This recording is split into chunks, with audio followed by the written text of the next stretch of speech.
I'm calling the police on you right now.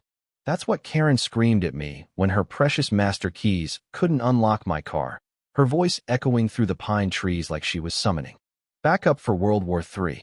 You ever have one of those moments where you just know someone's about to make the biggest mistake of their entire life, and there's nothing you can do but let them? Yeah, that happened. And let me tell you, the fallout? It was legendary, like neighbors bringing popcorn legendary. Now, let me back up a sec so you really get the full effect of how a peaceful weekend in paradise turned into the most ridiculous showdown of my life. 3 months ago, I bought myself a little slice of serenity up in the mountains, thinking I'd finally found a place to escape the usual drama. Pine Ridge Resort Community, 45 fancy log cabins, 2 hours from the city, all nestled up against these massive old-growth pines. It was supposed to be the kind of spot where you heard nothing but birds in the morning and maybe a squirrel trying to break into your bird feeder if things got real wild. So there I was, enjoying the cool, pine-scented air, sun peeking through the trees, my weekend groceries in hand. Living the life, until I hear this heavy clanking coming at me across the parking lot. Not just a couple keys. No, this was the sound of a medieval jailer, like someone about to lock up Dracula for the night. I look up, and here she comes, probably in her early 50s, hair so perfectly blonde and stiff it could deflect bullets, khakis ironed with military precision, and that infamous Pine Ridge HOA President polo, stitched like a badge of honor. She doesn't say hi, doesn't introduce herself, just marches straight up to my SUV and starts jamming one of her magic keys into the lock like she's unlocking the Pentagon. Metal scraping metal. If you've ever heard it, you know that sound goes right up your spine. I set down my groceries, trying to keep my cool, but inside I'm thinking, you've got to be kidding me. Is this real life? I manage. Excuse me, what exactly are you doing to my car? She barely glances at me, swapping out keys like she's at a locksmith convention, announcing, I need to inspect this vehicle for compliance with Pine Ridge community regulations. I kid you not. She says it like she's performing some sacred duty. She tries a mailbox key next, jabs at my door with growing frustration, and finally says, all vehicles must be properly registered with the HOA and undergo safety inspections. For a second, I thought maybe I'd woken up in an alternate universe where HOA rules replaced state law, and property rights were just a suggestion. Ma'am, that's my personal vehicle. I say as clearly as I can, like maybe reason will work here. You can't just try to break into someone's car. That gets her attention. She looks up at me, keys jangling like a trophy, and says, these are official HOA master keys. They're designed to access all community property for legitimate safety purposes. You ever meet someone so convinced of their own authority that reality just sort of bends around them? That was Karen, standing there like her keyring gave her federal powers. I couldn't help myself. Do you actually think building keys work on cars? That question landed about as well as telling a cat she's not the center of the universe. She stands up a little straighter, fires off her full title, Karen Whitfield, president of the Pine Ridge Homeowners Association. Thank you very much, and explains she's intimately familiar with every regulation. She even tries a skeleton key. You can't make this up. If you have nothing to hide, you'll cooperate with this routine inspection, she says, still jamming at my door. That's when I realize I'm now explaining basic property law to someone who should absolutely know better. Ma'am, HOA rules are one thing. Breaking into private vehicles? That's a whole different ballgame. Unless you've got probable cause, this isn't legal. She narrows her eyes, like she's finally clocking that I'm not just another weekend city slicker. You're awfully well-versed in legal terminology for a resident, she prods. What do you do exactly? At that point, I could have just told her and ended the show. But you know what? Sometimes curiosity gets the better of you. I wanted to see just how far she'd take this. I work in public service, I say, which, yeah, true, but not the whole story. She's suspicious now, digging for more, but her ego won't let her back down. You can either cooperate, or I can make this much more unpleasant for you. There it is, the threat.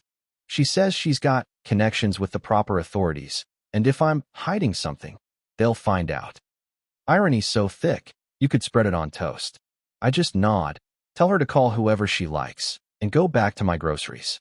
She stomps off toward the clubhouse, hearing singing her own little theme song of doom. and I'm standing there wondering how many people she's bullied into submission with these tactics. But today, she picked the wrong guy. 15 minutes later, Karen had already cooked up her next move, calling an emergency HOA meeting, dragging half the neighborhood into the clubhouse, telling everyone there's a community safety crisis. Mrs. Patterson, sweet lady from Cabin 7, comes by to let me know I'm requested at the meeting. The look on her face says it all. She's just the messenger, doesn't understand why the world's ending over a car. I walk in, and it's like I've stepped into a courtroom. Karen's at the front, photos of my SUV spread out, launching into her speech about safety threats and unauthorized vehicle modifications, which, by the way, were just tinted windows and the fact that my car was black, not earth tone. She claims I became hostile and uncooperative, waves those photos like she's cracking a cold case. Mrs. Patterson pipes up, Karen, since when do we inspect people's personal vehicles? That little ripple of doubt should have tipped Karen off, but nope, she's rolling. She even brings up that I used legal terminology, which apparently only criminals and lawyers know. I finally speak up, explaining what happened, pointing out that HOA rules don't trump basic property rights. The room gets real quiet, like, you could or a pin drop quiet. Karen's supporters try to grill me. Are you a lawyer? What's your job? All that. I keep it vague, say I work in public service, which just makes her more determined. She calls for a vote. Should the HOA have the right to inspect vehicles? It passes, but just barely. 8-4 for against. Karen acts like she's just won the Super Bowl. She gives me 48 hours to comply or face alternative measures. Sure, Karen. I'll wait for the paperwork. As the meeting breaks, I catch the sideways looks from neighbors, some embarrassed, some just relieved it's not their turn in the hot seat. Mrs. Patterson apologizes, saying Karen means well. But we both know that's not the real issue here. The weekend rolls on, and Karen's got a new plan. Sunday morning, just after sunrise, I see her out there with a maintenance guy in tow and a toolkit. She's not giving up. This time, she's actually about to force the car door open. I stroll out with my coffee. Beautiful morning, huh? The maintenance worker looks like he wants to melt into the ground. Karen announces it's an emergency vehicle inspection, waving her authority around like a magic wand. I tell her, calm as can be, that what she's doing is breaking and entering a felony. The maintenance guy backs off, and that's when Karen, instead of stopping, grabs the tools herself. I swear, it was like watching a raccoon try to solve a Rubik's Cube. She's attacking the lock, getting nowhere. Absolutely convinced that willpower can bend metal. By now, the neighbors are out, some still in pajamas, watching the circus. Mrs. Patterson yells, Karen, what on earth are you doing? But Karen's in too deep. She finally pops the door and climbs in, trying every key on her ring, building keys, mailbox keys, luggage keys. None of them work. She claims the ignition has been tampered with, as if I'm running some secret operation. And then, the car alarm goes off. The whole mountain probably hears it. Karen freaks out, screaming for me to turn it off, blaming me for her own disaster. The crowd's filming, my SUV is wailing, and Karen decides the only way out is to call 911. Not once, not twice, but 6 times over the next 4 hours. Each time spinning a wilder story about dangerous suspects and weapons and organized crime. At one point, a neighbor actually shouts, Ma'am, you just broke into his car in front of all of us. Maybe you should call a lawyer, not the cops. By noon, even the dispatcher on the phone sounds tired of her, telling her they need to verify her evidence before sending anyone. Karen can't process that her title doesn't trump law enforcement, but by her 6th call, dispatch finally says units are being dispatched immediately. She thinks she's won. What she doesn't realize is that a half-dozen false reports will get you flagged as a public safety risk real quick. Sirens start echoing through the trees around 1:15. Karen rushes out to greet the cops like she's their long-lost sister. The officers, Martinez and Williams, look every bit like guys who've seen too much drama already this week. Karen launches into her monologue, waving her arms, listing my supposed crimes, but when they see me sitting on my deck with my coffee, they pause. Something's not adding up. Martinez comes over, politely asks to hear my side. I tell him what happened, offer my ID, careful, calm, professional. Karen's shouting in the background, He's trained in deception techniques. Look how calm he is.